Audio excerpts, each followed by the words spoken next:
नारायणं नमस्कृत्य नरं चैव नरोत्तमं देवीं सरस्वतीं व्यासं ततो जयमुदीरये। सर्वमङ्गलमाङ्गल्ये शिवे सर्वार्थसाधके शरण्ये त्र्यम्बके गौरी नारायणी नमस्तुते। बोलो शंकर भगवान की जय, बोलो शिव महापुराण की जय। प्रिय भक्तजनों, आज आप सुने षडलिंग स्वरूप प्रणव का महात्म, उसके सूक्ष्म रूप, ओंकार और स्थूल रूप पंचाक्षर मंत्र का विवेचन, उसके जप की विधि एवं महिमा, कार ब्रह्म के लोकों से लेकर कारण रुद्र के लोकों तक का विवेचन करके कालातीत पंचावरण विशिष्ट शिवलोक के अनिर्वचनीय वैभव का निरूपण तथा शिव भक्तों के सत्कार की महत्ता, इस कथा का वर्णन सुने। आइए भक्तों, कथा श्रवण करते हैं। और भक्तों से निवेदन है, जो भक्त हमारे चैनल पर नए जुड़े हैं, जिन्होंने अभी तक चैनल को सब्सक्राइब नहीं किया है, वो हमारे चैनल को ऐसी कथा सुनने के लिए सब्सक्राइब करें, वीडियो को लाइक करें और कमेंट में ओम नमः शिवाय अवश्य लिखें। ऋषि बोले, प्रभु महामुनि, आप हमारे लिए क्रम से षडलिंग स्वरूप प्रणव का महात्म तथा शिव भक्त के पूजन का प्रकार बतलाइए। सूत जी ने कहा, महर्षियों, आप लोग तपस्या के धनी हैं, आपने ये बड़ा सुंदर प्रश्न उपस्थित किया है, किंतु इसका ठीक ठीक उत्तर महादेव जी ही जानते हैं, दूसरा कोई नहीं। प्रताप भगवान शिव की कृपा से ही मैं इस विषय का वर्णन करूंगा। वे भगवान शिव हमारी और आप लोगों की रक्षा का भारी बार बारंबार स्वयं ही ग्रहण करें। प्रणाम है प्रकृति से उत्पन्न संसार रूपी महासागर का प्रणव, इससे पार करने के लिए दूसरी नव नाव है, इसलिए इस ओंकार को प्रणव की संज्ञा देते हैं। ओंकार अपने जप करने वाले साधकों से कहता है, प्रपंच न नहीं है वह तुम लोगों के लिए, अतः इस भाव को लेकर भी ज्ञानी पुरुष ओम को प्रणव नाम से जानते हैं। इसका दूसरा भाव यूँ है, प्रकर्षेण न नयत व युष्मान मोक्षम इत्वा प्रणव। अर्थात यह तुम सब उपासकों को बलपूर्वक मोक्ष तक पहुंचा देगा। ऐसा अभिप्राय से भी से ऋषि मुनि प्रणव कहते हैं। अपना जप करने वाले योगियों के तथा अपने मंत्र की पूजा करने वाले उपासकों के समस्त कर्मों का नाश करके यह दिव्य नूतन ज्ञान देता है, इसीलिए भी इसका नाम प्रणव है। उन माया रहित महेश्वर को ही नवतार्थ नूतन कहते हैं।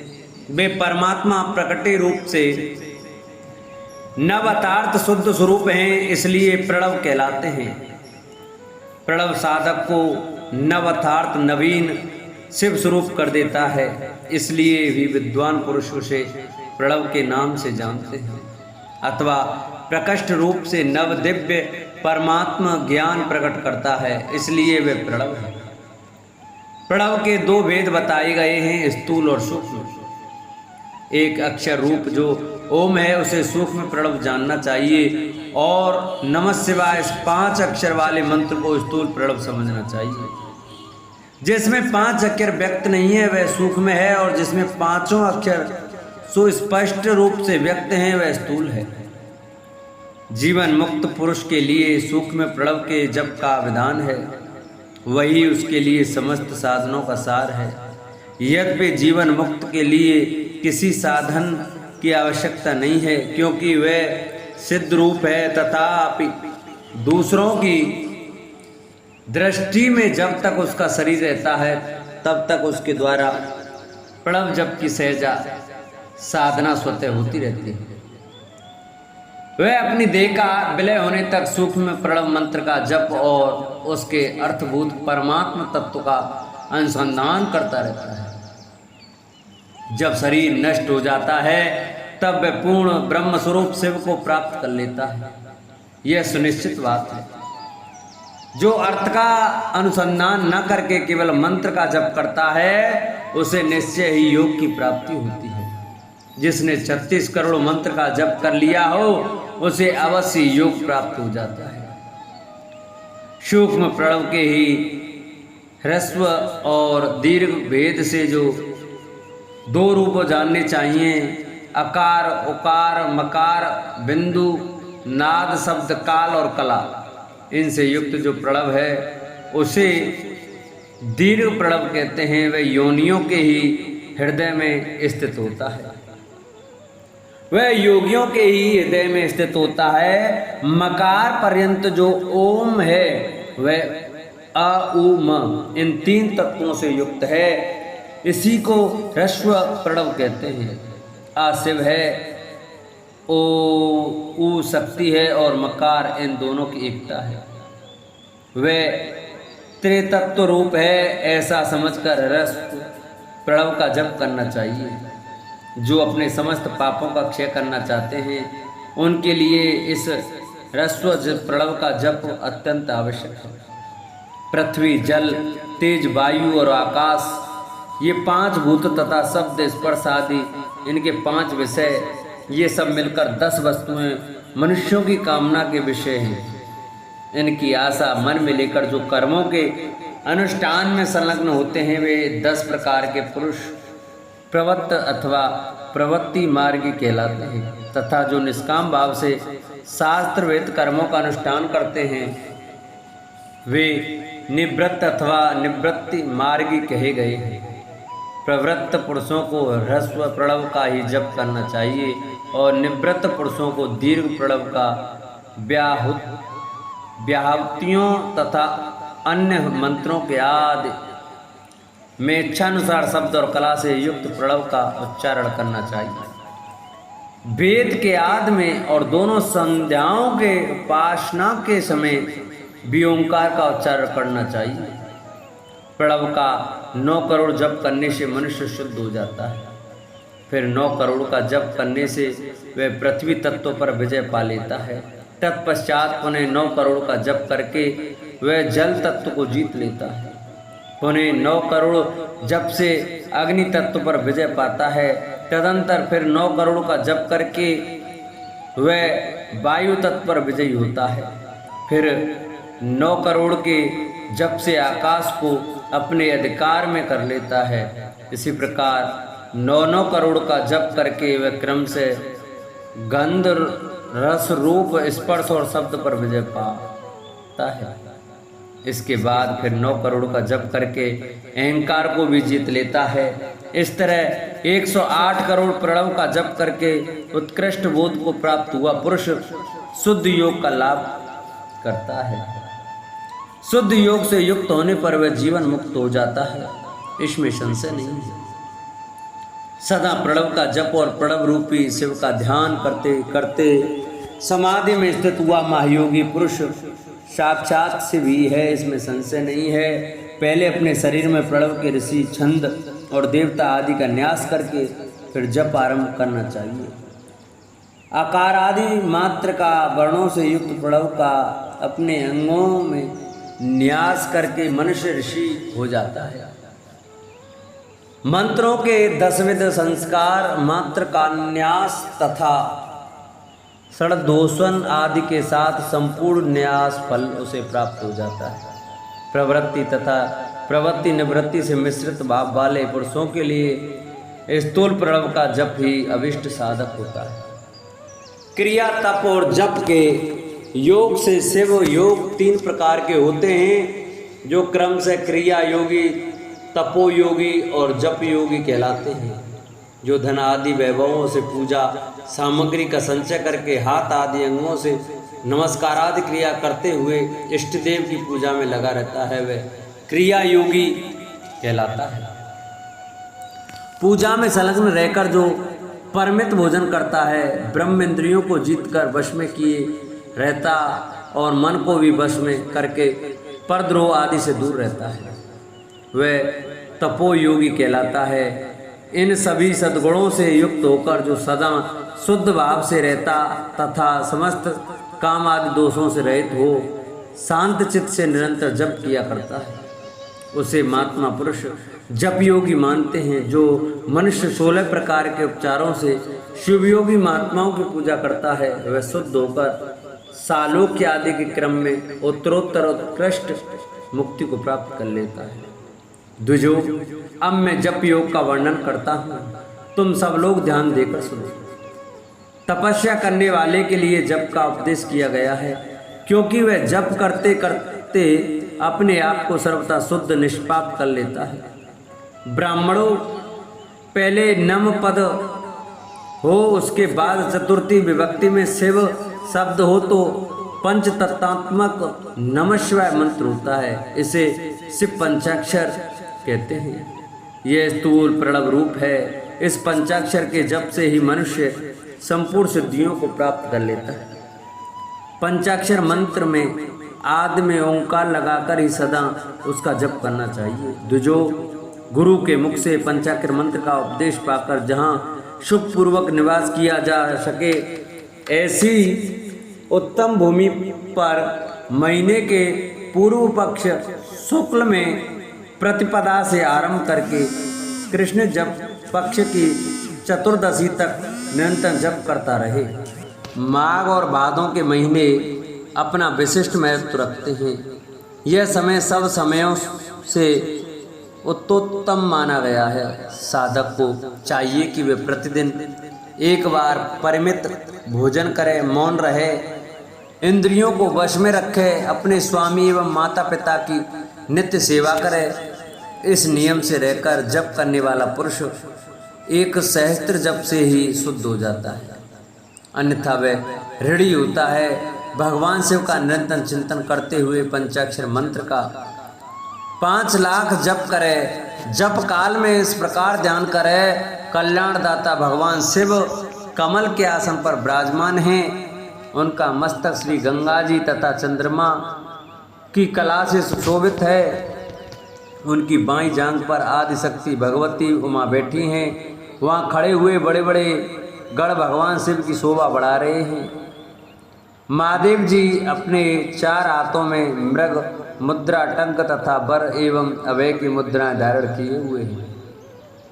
इस प्रकार सदा सब पर अनुग्रह करने वाले भगवान सदा शिव का बारंबार स्मरण करते हुए हृदय तथा सूर्य मंडल से पहले उनकी मानसिक पूजा करके फिर पूर्वाभिमुख हो पूर्वोक्त पंचाक्षरी विद्या का जप करे।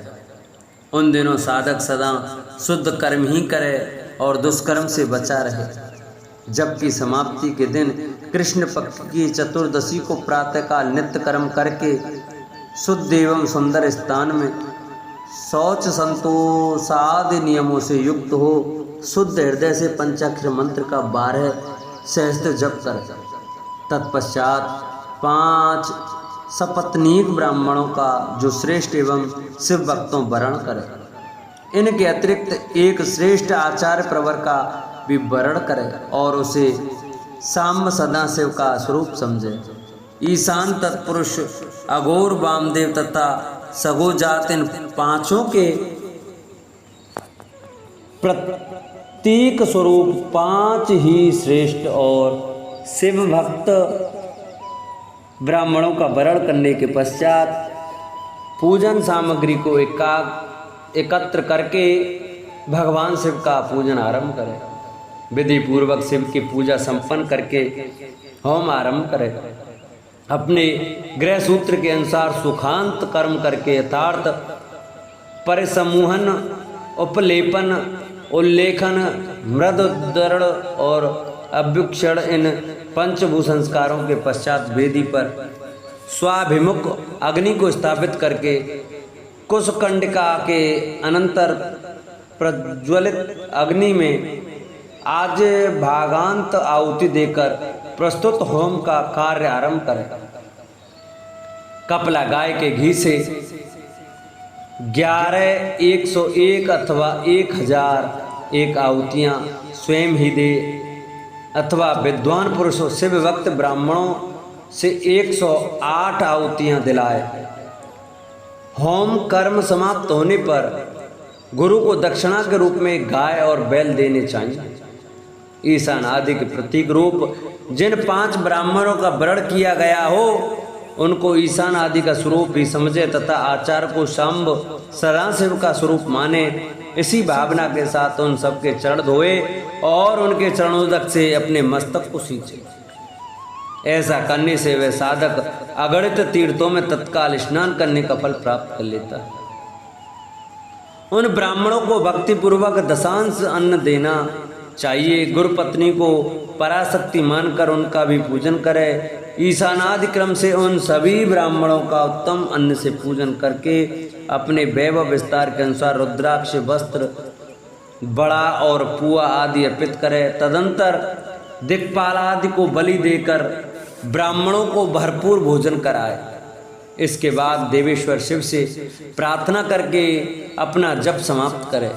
इस प्रकार पुरस्चरण करके मनुष्य उस मंत्र को सिद्ध कर लेता है। फिर 5 लाख जप करने से समस्त पापों का नाश हो जाता है। तदंतर पुनः 5 लाख जप करने पर अतल से लेकर सत्यलोक तक 14 भवनों पर क्रम से अधिकार प्राप्त हो जाता है। यदि अनुष्ठान पूर्ण होने के पहले बीच में ही साधक की मृत्यु हो जाए तो वह परलोक में उत्तम भोग भोगने के पश्चात पुनः पृथ्वी पर जन्म लेकर पंचाक्षर मंत्र के जप का अनुष्ठान करता है। समस्त लोगों का ऐश्वर्य पाने के पश्चात वह मंत्र को सिद्ध करने वाला पुरुष यदि पुनः 5 लाख जप करे तो उसे ब्रह्मा जी का सामीप्य प्राप्त होता है। पुनः 5 लाख जप करने से सारूप्य नामक ऐश्वर्य प्राप्त होता है। 100 लाख जप करने से वह साक्षात ब्रह्मा के समान हो जाता है। इस तरह कार्य ब्रह्म हिरण्यगर्भ का सायुज्य प्राप्त करके वह उस ब्रह्मा का प्रलय होने तक उस लोक में यथेष्ट भोग भोगता है। फिर दूसरे कल्प का आरंभ होने पर वह ब्रह्मा जी का पुत्र होता है। उस समय फिर तपस्या करके दिव्य तेज से प्रकाशित हो वह क्रम से मुक्त हो जाता है। पृथ्वी आदि कार्य स्वरूप भूतों द्वारा पाताल से लेकर सत्यलोक पर्यंत ब्रह्मा जी के 14 लोक क्रम से निर्मित हुए हैं। सत्यलोक से ऊपर क्षमा लोक तक जो 14 भुवन हैं वे भगवान विष्णु के लोक हैं। क्षमा लोक से ऊपर सुचलोक पर्यंत 28 भुवन स्थित हैं। सुचलोक के अंतर्गत कैलाश में प्राणियों का सार करने वाले रुद्रदेव विराजमान हैं। सुचलोक से ऊपर अहिंसा लोक पर्यंत 56 भुवनों की स्थिति है। अहिंसा लोक का आश्रय लेकर जो ज्ञान कैलाश नामक नगर शोभा पाता है उसमें कार्यभूत महेश्वर सबको अदृश्य करके रहते हैं। अहिंसा लोक के अंत में काल चक्र की स्थिति है। यहाँ तक महेश्वर के विराट स्वरूप का वर्णन किया गया। वहीं तक लोकों का तिरोधान अथवा लय होता है। उससे नीचे कर्मों का भोग है और उससे ऊपर ज्ञान का भोग है। उसके नीचे कर्म माया है और उसके ऊपर ज्ञान माया है। अब मैं कर्म माया और ज्ञान माया का तात्पर्य बता रहा हूँ। माँ का अर्थ है लक्ष्मी। उसके कर्म भोग यात प्राप्त होता है इसलिए वे माया अथवा कर्म माया कहलाती है। इसी तरह माँ अतार्थ लक्ष्मी से ज्ञान भोग यात अतार्थ प्राप्त होता है इसलिए उसे माया या ज्ञान माया कहा गया है। और प्रयुक्त सीमा से नीचे नश्वर भोग है और ऊपर नित्य भोग। उसके नीचे ही तिरोधान अथवा लय है, ऊपर नहीं। वहाँ से नीचे ही कर्म में पाशों द्वारा बंधन होता है। ऊपर बंधन का सदा अभाव है। उससे नीचे ही जीव सकाम कर्मों का अनुसरण करते हुए विभिन्न लोकों और योनियों में चक्कर काटते हैं। उससे ऊपर के लोकों में निष्काम कर्म का भी भोग बताया गया है। बिंदु पूजा में तत्पर रहने वाले उपासक वहाँ से नीचे के लोकों में ही घूमते हैं। उसके ऊपर तो निष्काम भाव से शिवलिंग की पूजा करने वाले उपासक ही जाते हैं। जो एकमात्र शिव की ही उपासना में तत्पर हैं, वे उससे ऊपर के लोकों में जाते हैं। वहाँ से नीचे जीव कोटि है और ऊपर ईश्वर कोटि, नीचे संसारी जीव रहते हैं और ऊपर मुक्त पुरुष, नीचे कर्म लोक है और ऊपर ज्ञान लोक। ऊपर मद और अहंकार का नाश करने वाली नम्रता है, वहाँ जन्म जनित तिरोधान नहीं है। उसका निवारण किए बिना वहाँ किसी का प्रवेश संभव नहीं है। इस प्रकार तिरोधान का निवारण करने से वहाँ ज्ञान शब्द का अर्थ ही प्रकाशित होता है। आदि भौतिक पूजा करने वाले लोग उससे नीचे के लोकों में ही चक्कर काटते हैं। जो आध्यात्मिक उपासना करने वाले हैं वे ही उससे ऊपर को जाते हैं। जो सत्य, अहिंसा और धर्मों से युक्त हो, भगवान शिव के पूजन में तत्पर रहते हैं, वे काल चक्र को पार कर जाते हैं। काल चक्रेश्वर की सीमा तक जो विराट महेश्वर लोक बताया गया है, उससे ऊपर वृषभ के आकार में धर्म की स्थिति है। वह ब्रह्मचर्य का मूर्तिमान रूप है। उसके सत्य, शौच, अहिंसा और दया ये 4 पाद हैं। वह साक्षात शिवलोक के द्वार पर खड़ा है। क्षमा उसके सींग हैं, समकान हैं और वेद ध्वनि रूपी शब्द से विभूषित है। आस्तिकता उसके दोनों नेत्र हैं। विश्वास ही उसकी श्रेष्ठ बुद्धि एवं मन है। क्रिया आदि धर्म रूपी जो वृषभ है वे कारण आदि में स्थित हैं, ऐसा जानना चाहिए। उस क्रिया रूप वृषभाकार धर्म पर कालातीत शिव आरूढ़ होते हैं। ब्रह्मा, विष्णु और महेश्वर की जो अपनी अपनी आयु है उसी को दिन कहते हैं। जहाँ धर्म रूपी वृषभ की स्थिति है उससे ऊपर न दिन है न रात्रि। वहाँ जन्म मरण आदि भी नहीं है। वहाँ फिर से कारण स्वरूप ब्रह्मा के कारण सत्यलोक पर्यंत 14 लोक स्थित हैं। जो 5 भौतिक गंध आदि से परे हैं उनकी सनातन स्थिति है। सूक्ष्म गंध ही उनका स्वरूप है। उनसे ऊपर फिर कारण रूप विष्णु के 14 लोक स्थित हैं। उनसे भी ऊपर फिर कारण रूपी रुद्र के 28 लोकों की स्थिति मानी गई है। फिर उनसे भी ऊपर कारणेश शिव के 56 लोक विद्यमान हैं। तदंतर शिव समस्त ब्रह्मचर्य लोक है और वहीं 5 आवरणों से युक्त ज्ञान में कैलाश है, जहाँ 5 मंडलों, 5 ब्रह्म कलाओं और आदि शक्ति से संयुक्त आदिलिंग प्रतिष्ठित है। उसे परमात्मा शिव का शिवालय कहा गया है। वहीं पराशक्ति से युक्त परमेश्वर शिव निवास करते हैं। वे सृष्टि, पालन, संहार, तिरोभाव और अनुग्रह इन 5 कृत्यों में प्रवीण हैं। उनका श्री विग्रह सच्चिदानंद स्वरूप है। वे सदा ध्यान रूपी धर्म में ही स्थित रहते हैं और सदा सब पर अनुग्रह किया करते हैं। वे स्वात्मा राम हैं और समाधि रूपी आसन पर आसीन हो नित्य विराजमान होते हैं। कर्म एवं ध्यान आदि का अनुष्ठान करने से क्रम से साधन पथ में आगे बढ़ने पर उनका दर्शन साध्य होता है। नित्य नैमित्तिक आदि कर्मों द्वारा देवताओं का यजन करने से भगवान शिव के समाराधन कर्म में मन लगता है। क्रिया आदि जो शिव संबंधी कर्म हैं उनके द्वारा शिव ज्ञान सिद्ध करें। जिन्होंने शिव तत्व का साक्षात्कार कर लिया है अथवा जिन पर शिव की कृपा दृष्टि पड़ चुकी है वे सब मुक्त ही हैं, इसमें संशय नहीं है। आत्म रूप से जो स्थित है वही मुक्ति है। एकमात्र अपने आत्मा में रमण या आनंद का अनुभव करना ही मुक्ति का स्वरूप है।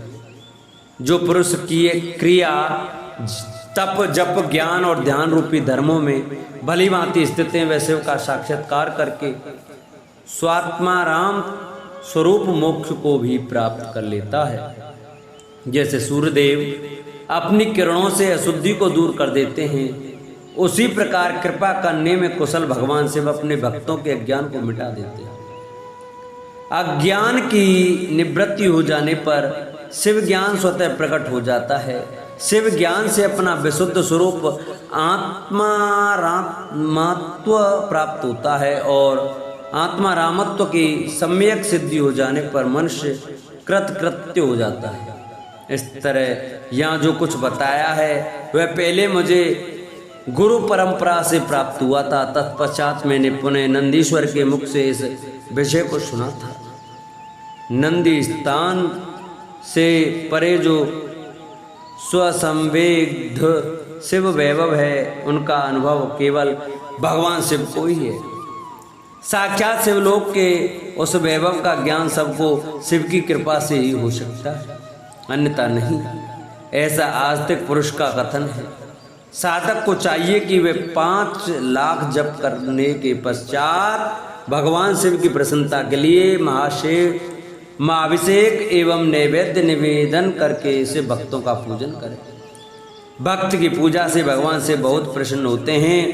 शिव और उनके भक्तों में कोई भेद नहीं है, वह साक्षात शिव स्वरूप ही है।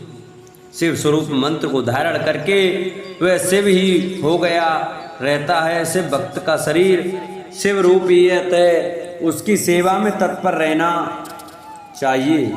जो शिव के भक्त हैं वे लोक और वेद की सारी क्रियाओं को जानते हैं। जो क्रम से जितना जितना शिव मंत्र का जाप कर लेता है उसके शरीर को उतना शिव का सामीप्य प्राप्त हो जाता है, इसमें संशय नहीं है। शिव भक्त स्त्री का रूप देवी पार्वती का ही स्वरूप है। वह जितना मंत्र जपती हैं उसे उतना ही देवी का सानिध्य प्राप्त हो जाता है। साधक स्वयं शिव स्वरूप होकर पराशक्ति का पूजन करे। शक्ति बेर तथा लिंग का चित्र बनाकर अथवा मिट्टी आदि से उनकी आकृति का निवारण करके प्राण प्रतिष्ठा पूर्वक निष्कपट भाव से इनका पूजन करें। शिवलिंग को शिव मानकर अपने को शक्ति रूप समझकर, शक्ति लिंग को देवी मानकर और अपने को शिवरूप समझकर शिवलिंग को नादरूप तथा शक्ति को बिंदु रूप मानकर परस्पर सटे हुए शक्तिलिंग और शिवलिंग के प्रति उपप्रदान और प्रदान की भावना रखते हुए जो शिव और शक्ति का पूजन करता है वह मूल रूप की भावना करने के कारण शिव रूप ही है। शिव भक्त शिव मंत्र रूप होने के कारण शिव के ही स्वरूप हैं। जो 16 उपचारों से उनकी पूजा करता है उसे अभिष्ट वस्तु की प्राप्ति होती है। जो शिव लिंगोपासक शिव भक्ति की सेवा आदि करके उसे आनंद प्रदान करता है उस विद्वान पर भगवान से बड़े प्रसन्न होते हैं।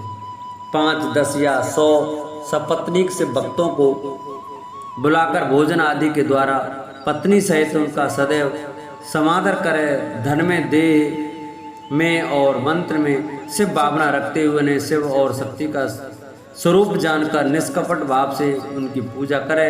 ऐसा करने वाला पुरुष इस भूतल पर फिर जन्म नहीं लेता।